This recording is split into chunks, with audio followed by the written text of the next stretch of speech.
Welcome, right in the coupon with William Hull, with the worst coupon in Scottish football, and Derek Ferguson. Derek, thanks very much for coming on, mate. Absolute pleasure, Si.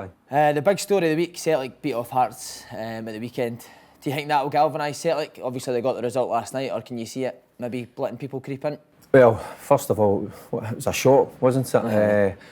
I didn't see that one coming. I actually thought Celtic were on the verge of going the full season without getting beat. So it just shows you, if you have an off day, people can get at you, and Celtic certainly did that. I think they were bullied during that game. Hearts put them under real pressure.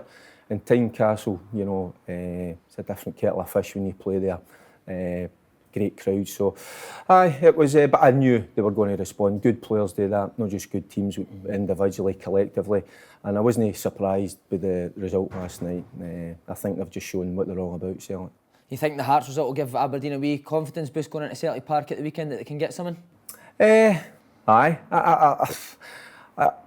You look at that, but at Celtic Park, and as I said, they've had that done. I think the reaction you're going to see for Celtic, they'll be hurt by that. So with the fans full house, it is the biggest game of the day. I can only see Celtic coming out on top, to be honest with you, Si, because good players, they react to situations like that, and they certainly did that last night. And your old team Hearts, great result. Can you see that maybe galvanising their season? Oh, big time. It just shows you a bit of youth in the side. Maybe the more experienced players, they can respond to that. So I think Big Craig was. I think he says in the press that he was surprised by how well that the young boys have done. Well, at the end of the day, you've got to put them in there. You've got to give them that opportunity and see if they sink or they swim. And a couple of boys that went in there, they've certainly done themselves justice. So, and I think the older boys, they respond to that as well. That enthusiasm. So. I think Hearts will take a lot of belief and a lot of confidence from that. The derby's coming up soon. Do you think Hearts have still got a realistic chance of finishing second? No. No, too far away now. I think so. I think it's, under Craig, there's been a wee bit of turmoil, if you want to call it that. But I think they're just starting to find their feet, and there'll be new signings coming in. But second, I don't think that's possible, in my opinion. Another of your old clubs, Rangers, surprise defeat at St Johnstone. I've got a few old clubs, haven't I? Do you think the manager situations maybe getting to the players? I think it's ridiculous, to be honest with you. A club the size of Rangers, the backing that they have, 50-odd thousand every home game, the support that they take away, and for them be 2 months and still not get a manager at the helm. I think it's absolutely ridiculous. So questions need to be posed towards the board of directors at the moment. Murty and his backroom staff have done well, but in the long run, over the course of even this season, I don't think it's fair on the boy. But he's done as well as he could. But I just think it's really unfair, and it's a situation that needs to be resolved. I can't believe that people that pay good money, that go there and huge numbers, Rangers should have a manager in place, and it's taken far too long. Who would you like to see get the job? Well, there's been a few there. I mean, I was one of the ones that wanted McInnes to go in there with Tony Dockery, and as well, I thought my wee brother might have had the opportunity maybe to get himself on board. He missed the boat under Kashinya. He didn't think that he was going to be a good enough number 3, which I totally I don't agree with.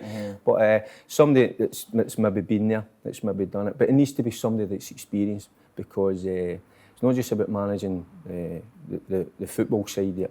It's everything else that goes with being at a club like a Rangers or a Celtic. It's huge, and people shouldn't underestimate that. On to Aberdeen, mate. Were you surprised at how comfortably they beat Hibs at the weekend? I was. Great result for them. It was. They were absolutely magnificent. Again, there'd been a bit of turmoil up there at Pittodrie because they were unsure whether Derek was going to be still in a job. So you can see why players, because they've got that kind of affinity with Dale, and when they're a little bit unsure where he's going to be still there, that maybe just take that wee 5-10% off of their performance. So everything's been settled, and they went out in the park and they showed what they were all about, and they showed that they're still the second best team in Scotland. Just what I was going to ask you, do you think with the Dell situation being resolved, they're the favourites to finish second there? Yes, most definitely. I think Derek McInnes, I think he got a lot of unfair criticism, you know, aimed at him. He doesn't do it in the big games, you know, but I think he's proven over the course of the last 4 years that he's a good manager. Not just in the football sense, but the way he runs that club as well. You know, and the boys have got something. They feel something towards them. That kind of feel good factor. I think that's huge being a manager. So for me, I think they've still got enough about them to be the second best team in Scotland. And with that result, do you think it's too much for Hibs now to finish second? Do you know, I love watching Hibs on their nice day. football, They're absolutely fantastic. So they are. So I think Neil was a wee bit hard on them, got to be honest with you, last week. I think there was something I read this morning that, you know, but emotions get a grip of you, you know, and I think he was so disappointed with that because it was a huge game for them. But I think it's still there's still progress to be made. What Neil Lennon's done there is amazing. We've got to remember they've come up from the Championship. Just got promoted, I know. So they're a brilliant football team, great to watch, really pleasing on the eye. But second place, I don't know, maybe third or fourth. But listen, in the top six, that's for sure.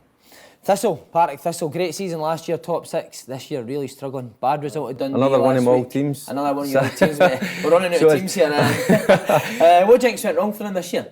Do you know, they've really, again, they play some terrific football. They do, they play nice football. I love watching Thistle, but sometimes when you're in a certain predicament, you need to find another way of winning games of football. So sometimes you need to roll the sleeves up, you need to get stuck in. So I think that's what Alan is going to have to kind of get into that side at the moment, you know, is that you've got to go and win the battle first and foremost, then go and play your stuff, because some of the stuff that they have played, and I've witnessed over the course of last season, has been different class. But I think it's time now just to, you know, go out there, win the battle, and you know, play a different style. That the thing is, can they do that? You know, has he got that type of player? And I don't know, maybe in January he maybe need to kind of look into the transfer market to bring a certain type in. Maybe one or two dogs in the middle of the park that are going to help them. Because the style of play is like the manager, gorgeous, isn't it? He's a gorgeous big guy, isn't he? Listen, I played 8 games. I was at Thistle for 8 games. He's different classy big fella. So he is a big gentleman, quiet, quite unassuming when I was there. You know, but you've always got to watch your quiet ones. You're right. Festive derbies. This will be the last show before Christmas. So first of all, Hearts v Hibs on the 27th. Who do you fancy? Oh, do you know something?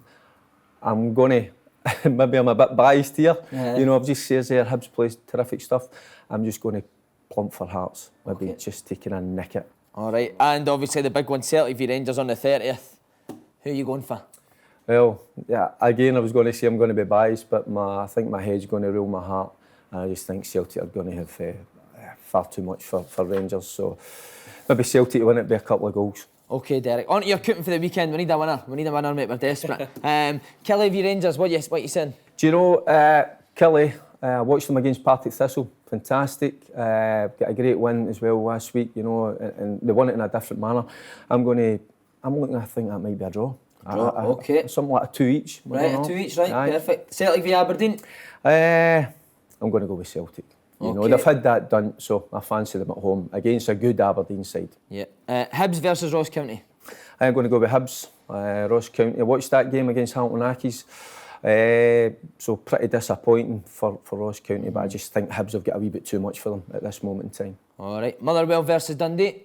Oh, it's a toughie. That is a tough one. It's a tough one for me. Motherwell, I love the way that physicality they have about them. Dundee again, another team that like to play good stuff. I'm going to go with a draw there. A draw again. OK, and Thistle versus Accies? Oh, a couple of my old teams there. I'm going to plump for Accies. Do you know that? Accies win, right, OK. But they need to show a wee bit more discipline in this day and age, because they're boxing every weekend. Scondras. I thought the stewards, I thought the ball boys, everybody was going to get it off them. Brilliant. Thanks very much, mate. Cheers. Pleasure, sir. Pleasure.